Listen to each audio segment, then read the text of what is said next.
ನಮಸ್ಕಾರ friends, welcome back to our YouTube channel Kannadathi logs.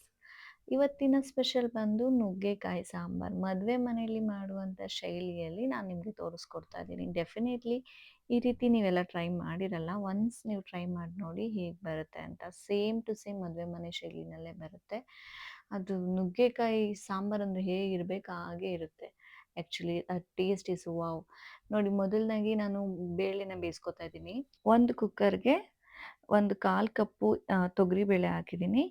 ಅದರಲ್ಲಿ 1/4 ಕಪ್ಪಲ್ಲಿ ಅರ್ಧದಷ್ಟು ಹೆಸರುಬೇಳೆ ಹಾಕಿ ಚೆನ್ನಾಗಿ ವಾಶ್ ಮಾಡಿ, ಒಂದು ಚಿಟಿಕೆ ಅರಿಶಿನ ಮತ್ತು ಸ್ವಲ್ಪ ಉಪ್ಪನ್ನು ಸೇರಿಸಿ ಈಗ ನಾನು ಅದನ್ನ ಬೇಯೋದಕ್ಕೆ ಇಟ್ಕೊತೀನಿ. ಅದಕ್ಕೆ ಸ್ವಲ್ಪ ಆಯಿಲ್ ಹಾಕಿದರೆ ಸೊ ಅದು ಬೇಳೆ ತುಂಬ ಸಾಫ್ಟಾಗಿ ಚೆನ್ನಾಗಿ ಬೆಂದಿರುತ್ತೆ. ಅದರಿಂದ ಒಂದು ಸ್ವಲ್ಪ ಆಯಿಲ್ ಕೂಡ ಆ್ಯಡ್ ಮಾಡ್ಕೊತೀನಿ. ಈಗ ಅದನ್ನ ಬೇಯೋದಕ್ಕೆ ಇಟ್ಟು ಮಸಾಲೆನ ರುಬ್ಕೊಂಬರೋಣ. ಆ್ಯಕ್ಚುಲಿ ನಾನು ಮಸಾಲೆದು ವೀಡಿಯೋ ಮಾಡೋದನ್ನ ಮರ್ತೆ ಗೈಸ್, ಸಾರಿ. ಇಲ್ಲಿ ಮೊದಲನೇಗೆ ಕಾಯಿ ಹಾಕ್ಕೊಂಡಿದ್ದೀನಿ, ಒಂದು 3 ಟೇಬಲ್ ಸ್ಪೂನ್. ಒಂದು ಬೆಳ್ಳುಳ್ಳಿ ಹಾಕ್ಕೊಂಡಿದ್ದೀನಿ ಮತ್ತು 2 ಟೇಬಲ್ ಸ್ಪೂನಷ್ಟು ಸಾಂಬಾರು ಪೌಡರು, ಸ್ವಲ್ಪ ಕೊತ್ತಂಬರಿ ಸೊಪ್ಪನ್ನು ಹಾಕಿ ನಾನು ಅದನ್ನು ರುಬ್ಕೊಂಡು ಬಂದೆ. ಮೊದಲಿಗೆ ಗ್ಯಾಸ್ ಹಚ್ಕೊಂಡು ನಾನು ಪಾತ್ರೆನ ಸ್ಟವ್ ಮೇಲೆ ಇಟ್ಕೊಂಡಿದ್ದೀನಿ. ಈಗ ನಮಗೆ ನಾನೊಂದು 2 ಟೇಬಲ್ ಸ್ಪೂನಷ್ಟು ಆಯಿಲ್ ಹಾಕ್ಕೊಂಡು ಒಂದು ಅರ್ಧ ಚಮಚದಷ್ಟು ಸಾಸಿವೆನ ಸೇರಿಸ್ಕೊತಾ ಇದ್ದೀನಿ. ಆ್ಯಂಡ್ ದೆನ್ ಜೀರಿಗೆ ಕೂಡ ಹಾಗೆ ಆ್ಯಡ್ ಮಾಡ್ಕೊತಾ ಇದ್ದೀನಿ. ಯಾವುದೇ ರೀತಿ ಸ್ಮ್ಯಾಶ್ ಮಾಡಿಲ್ಲ.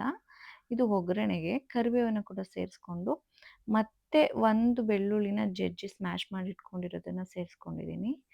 3ರಿಂದ 4 ಒಣಮೆಣಸಿನ್ಕಾಯಿನ ಮುರಿದು ಹಾಕ್ಕೊಂಡಿದ್ದೀನಿ. ಮತ್ತು ಅದಕ್ಕೆ ಒಂದು 3 ಅಥವಾ 4 ನಿಮ್ಮ ಮನೇಲಿ ಮೀಡಿಯಮ್ ಸೈಜ್ ಈರುಳ್ಳಿ ಆಗಿದ್ದರೆ 2 ಹಾಕಿ, ಇಲ್ಲ ಚಿಕ್ಕದಾಗಿದ್ದರೆ 3 ಹಾಕಿ. ನಾನು 3 ಈರುಳ್ಳಿನ ಸೇರಿಸ್ಕೊಂಡು ಮತ್ತು ಚೆನ್ನಾಗಿ ವಾಶ್ ಮಾಡಿ ಕಟ್ ಮಾಡಿ ಇಟ್ಕೊಂಡಿರುವಂಥ ನುಗ್ಗೆಕಾಯಿನ ಕೂಡ ಸೇರಿಸ್ಕೊಂಡು ಮತ್ತು ಒಂದು ಟೊಮ್ಯಾಟೊನ ಸೇರಿಸಿ ನಾನು ಚೆನ್ನಾಗಿ ಮಿಕ್ಸ್ ಮಾಡ್ಕೊಂಡಿದ್ದೀನಿ. ಮಿಕ್ಸ್ ಮಾಡಿ ಈಗ ಸ್ವಲ್ಪ ಉಪ್ಪು, ಅದಕ್ಕೆ ರುಚಿಗೆ ತಕ್ಕಷ್ಟು ಉಪ್ಪನ್ನು ಸೇರಿಸಿ ಚೆನ್ನಾಗಿ ಅದನ್ನು ಬಾಡಿಸ್ಕೊಳ್ಳೋಣ.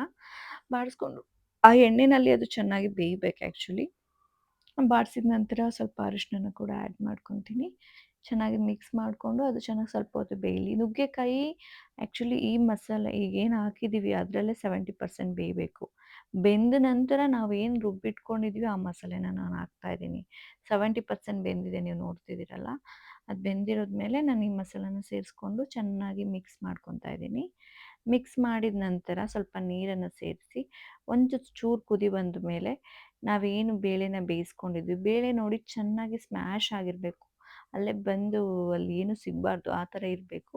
ಅದನ್ನ ಚೆನ್ನಾಗಿರುತ್ತೆ ಆವಾಗ. ಅದನ್ನು ಸೇರಿಸ್ಕೊಂಡ ನಂತರ ಎಷ್ಟು ಬೇಕೋ ಅಷ್ಟು ನೀರನ್ನು ನಾನು ಆ್ಯಡ್ ಮಾಡ್ಕೊತಾ ಇದ್ದೀನಿ.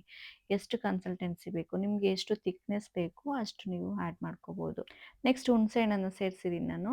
ಆ ಹುಣಸೆಹಣ್ಣು ಬಂದು ಒಂದು ನಿಂಬೆಹಣ್ಣಷ್ಟು ನಾನು ನೆನೆಸಿಟ್ಟಿದ್ದೆ. ಹುಣಸೆ ರಸನ ಸೇರಿಸಿದ ನಂತರ ಉಪ್ಪನ್ನು ಕೂಡ ಹಾಕಿ ನಮ್ಮ ರುಚಿಗೆ ಎಷ್ಟು ಬೇಕೋ ಅಷ್ಟು ಉಪ್ಪನ್ನು ಸೇರಿಸಿದ್ದೀನಿ.